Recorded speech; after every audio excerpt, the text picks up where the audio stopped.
Olá pessoal, vamos então inaugurar aqui esse nosso espaço de debate, de conversa, para a gente falar sobre a política. Então está começando a primeira edição de Politicando, em que nós vamos estar trazendo aqui os temas mais importantes do dia, da semana, sobre a política do Tocantins e, como eu disse ontem, dar uns pitacos também sobre a política nacional. Mas aqui já tem muita coisa para a gente falar. Só para lembrar, eu quero que vocês depois comentem, façam perguntas, coloquem a opinião de vocês e no outro dia eu estarei selecionando, quando houver, alguns comentários e perguntas para a gente estar trazendo aqui para que todo mundo tenha conhecimento e o debate seja o mais amplo possível, tá bom? Sobre a política. Conto com a participação de todos vocês e eu já começo lembrando para aqueles que estão acompanhando a gente, curtir o nosso vídeo, e se inscrever no canal e clicar no sininho para receber as atualizações toda vez que um novo vídeo for postado aqui no nosso canal.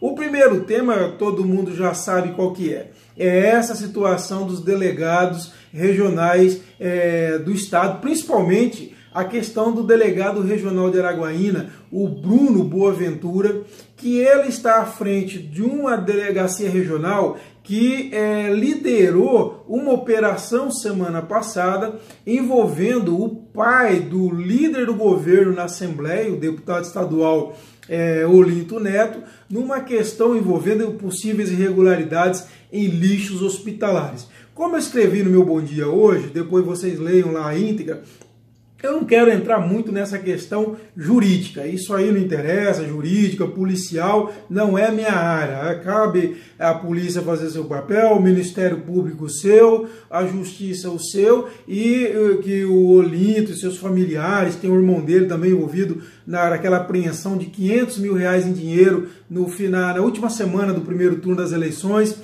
Então eles têm que ter a presunção da inocência. E depois lá na frente serão culpados ou julgados, cabe à justiça. Agora, o que me interessa é do ponto de vista político, que é a minha área. E nesse quesito, eu avalio que o governo Carles cometeu um erro bárbaro. Inclusive, como eu também afirmei no Bom Dia de hoje, para mim o primeiro grande erro a chamar atenção nesse governo, desde que tomou a posse, ainda como governo interino, lá por volta de abril, mais ou menos, final de março, abril. Por quê? Porque o Carles, ele trouxe para sua sala um bode que pertence ao Olinto e sua família. Então, assim, até eu estava conversando com a fonte agora e a gente comentava isso.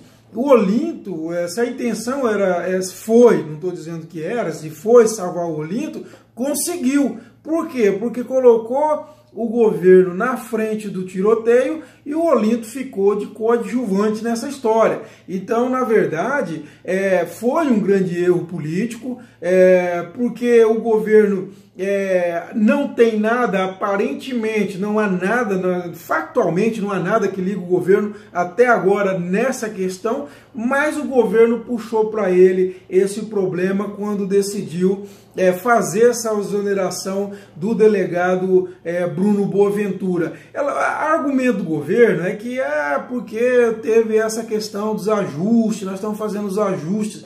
No entanto, quando você pega o Diário Oficial de sexta-feira, em que todos esses atos foram publicados, você vê que esse ato de exoneração dos delegados regionais, ele é um jabuti. Ninguém sabe o que ele está fazendo ali, está fora de contexto, não tem nenhuma relação. Por exemplo, a primeira publicação é da lei que faz alterações em pastas, por exemplo, suprime setores administrativos, cargos comissionados, muda nome de pastas, etc. e tal, mas não tem nenhuma frase relacionada aos delegados regionais. Então fica a pergunta, por que os delegados regionais foram exonerados e qual a relação dessa exoneração com o ajuste da administrativo que o Estado está fazendo? Se os delegados forem substituídos por outros, qual a economia que o Estado vai estar fazendo?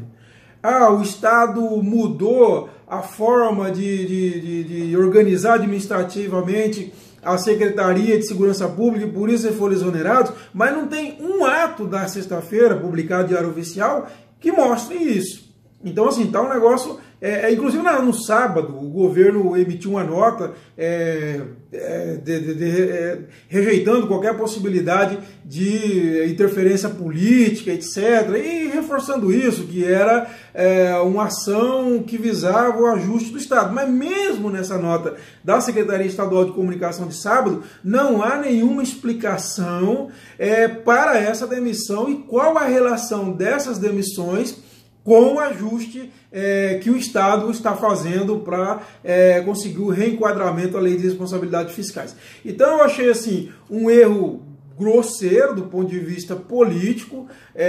Eu tenho dito, por exemplo, eu converso todos os dias com os principais líderes desse Estado, tanto empresariais, quanto sindicais, quanto político, e todos eles que tiveram com o governador Mauro Carlesse me dizem unanimamente: olha, eu sinto o governador muito determinado a fazer um ajuste sério, a resolver essa questão do desequilíbrio do Estado. Ótimo! Então, assim, se há essa boa intenção, ela não pode comprometer o governo com um ato político totalmente fora de contexto, do contexto, inclusive, do país que busca por moralização.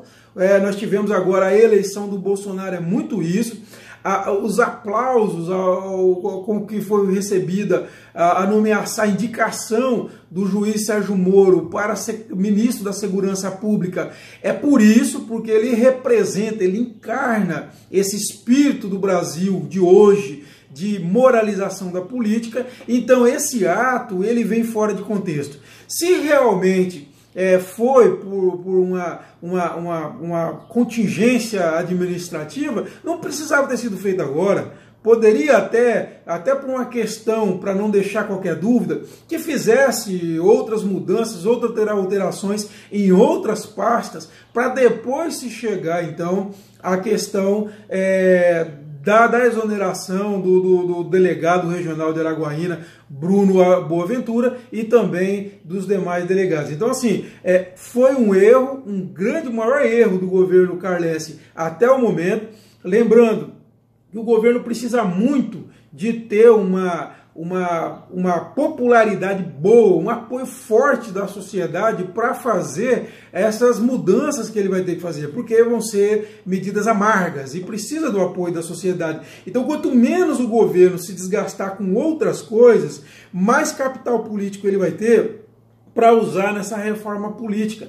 E ele, com isso, começa muito mal, porque ele começa a se desgastar, e não é um desgaste pequeno, é um desgaste grande. Eu estou recebendo, desde sexta-feira, quando saiu à noite, quando saiu essa publicação de Diário Oficial, e o CT vem colocando matéria sobre o assunto, do estado inteiro. Não é só de Araguaína, é Gurupi, Araguaína, é Dianópolis, é Colinas, é Guaraí, aqui de Palmas, de todo lugar eu tenho recebido uma manifestação de repúdio das pessoas, de fontes, de políticos, de leitores em geral, com essa medida. Ou seja, ela é uma medida que fere muito seriamente a imagem do governo Mauro Carlesse, que é um governo que está construindo a sua imagem. Mauro Carlesse é um político novo, é um político novo no sentido de tempo de vida pública. Então, assim, ele está se construindo uma imagem. Então, dentro desse contexto, foi muito ruim essa medida. Eu acho que faltou para o governo uma avaliação do todo. Ele fez uma avaliação muito localizada e não fez essa leitura holística. Ele precisava ter olhado muito mais pelo significado. Qual é o sinal que eu vou estar emitindo à sociedade? Político trabalha com isso, com sinais. O sinal, muitas vezes, ele é muito mais importante do que até o próprio mérito da questão que está sendo debatida. E o sinal que o governo emitiu não foi bom, foi muito ruim. E agora eu quero falar sobre uma segunda pauta que é importante também, e dentro desse contexto, que é em si a reforma administrativa, a reforma de ajustes administrativos, ajustes da máquina, que o governo Mauro Carlesse está preparando para anunciar aí nas próximas semanas. E o interessante é que eu consegui algumas coordenadas do que eles querem. Por exemplo, alguma coisa já foi feita, que foi o caso do recolhimento dos veículos oficiais à garagem do Estado, tanto os veículos próprios quanto os locados. Excelente medida. A informação que eu tive de fontes do Palácio é que só nessas primeiras semanas, esse primeiro mês, a estimativa é de que haverá uma economia de R$800 mil só com combustível, só gasto de combustível. Então foi muito boa essa medida. Há abuso, de vez em quando eu recebo mensagem de leitores e até de servidores do governo dizendo: ó, o secretário tal, fulano de tal, está usando o carro para fins particulares. Isso não pode.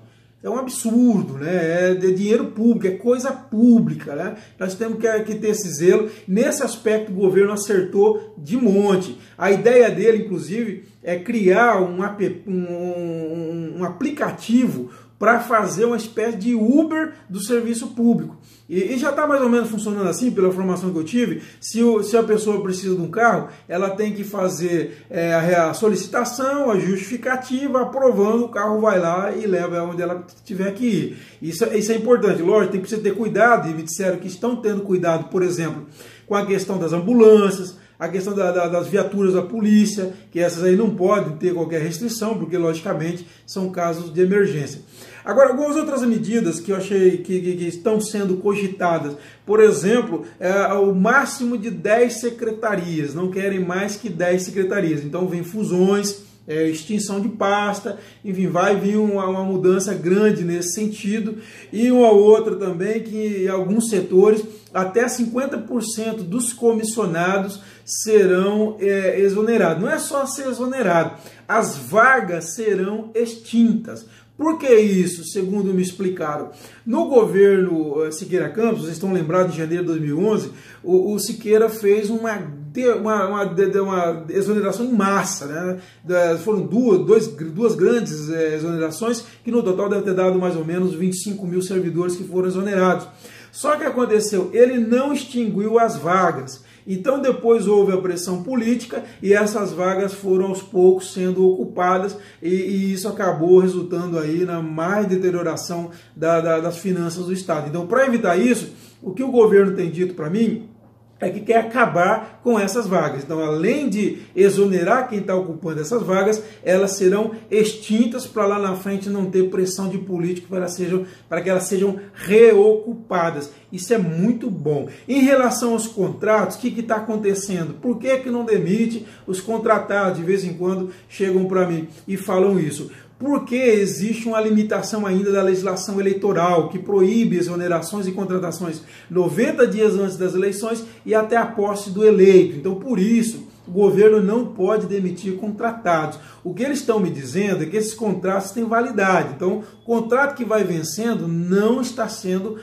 renovado e, com isso, vai se reduzindo aí o número de servidores do Estado. Isso é fundamental. Tem outros pontos que em outras oportunidades nós vamos abordar, mas dessa questão do ajuste, não pode ser um ajuste de perfumaria, não pode ser pintar meio fio, não pode ser decorativo, tem que ser um ajuste real, cortar efetivamente na carne. Haverá sacrifício sim, tanto dos servidores como da própria sociedade, mas se não fizer isso, o Estado não se recupera, não volta a ter condições de investir e oferecer, inclusive, com esses investimentos, melhores condições de atendimento à própria população. Então, a população que muitas vezes reclama de exoneração e tal, ela é a maior prejudicada desse inchaço do Estado. E isso é preciso ficar bastante claro. E para a gente concluir a última pauta nossa, nós vamos falar sobre o PSB de Palmas, né?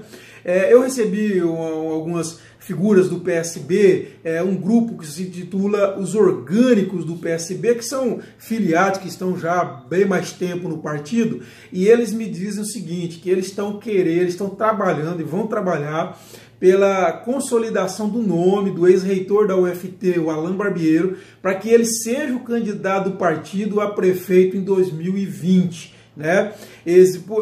Aí eu comecei a ligar um ponto com o outro, porque terça-feira, semana passada, houve uma reunião do Diretório Metropolitano e depois eles me enviaram alguns pontos que decidiram na reunião, e o que me chamou a atenção em um deles foi o seguinte, que eles querem lutar para conversar com a prefeita Cíntia, fazer uma composição, ver qual espaço que eles têm no governo, e que eles querem trabalhar pelo fortalecimento das políticas públicas implantadas na gestão de Carlos Amasta. Esse nome hoje, pelo que eu converso muito com importantes fontes dentro da prefeitura, não é bem visto. E essa declaração do PSB metropolitano me pareceu assim que foi uma mensagem de que eu não quero, na verdade, estar com vocês. E daí foi assim que foi recebido por muitos importantes membros da gestão da prefeita Cíntia Ribeiro. Alguns me chegaram a me dizer o seguinte: se o PSB quer mais espaço no governo Cíntia, começou pela forma mais errada, porque não se quer muita aproximação aqui nesse momento, a partir de agora, com o ex-prefeito Carlos Amasta. E esse grupo então me procurou depois dizendo isso, que eles querem trabalhar a candidatura do Alan para ser prefeito em 2020, candidato a prefeito em 2020. Segundo esse grupo orgânico, né, que se identifica como orgânico, há uma outra linha, o próprio Amasta pretenderia se manter próximo da Cíntia, e também, sobretudo, o vereador Thiago Andrino também tem essa intenção de manter essa proximidade, essa aliança com a prefeita Cíntia, de olho, logicamente, na própria reeleição em 2020. Isso eles estão dizendo. Então, assim, há essa crise dentro dessa relação de prefeitura com o partido originário. Vamos lembrar que o PSB era o titular da prefeitura até o dia 3 de abril. Por quê? Porque foi o PSB, através de Carlos Amasta, que foi eleito prefeito em 2016.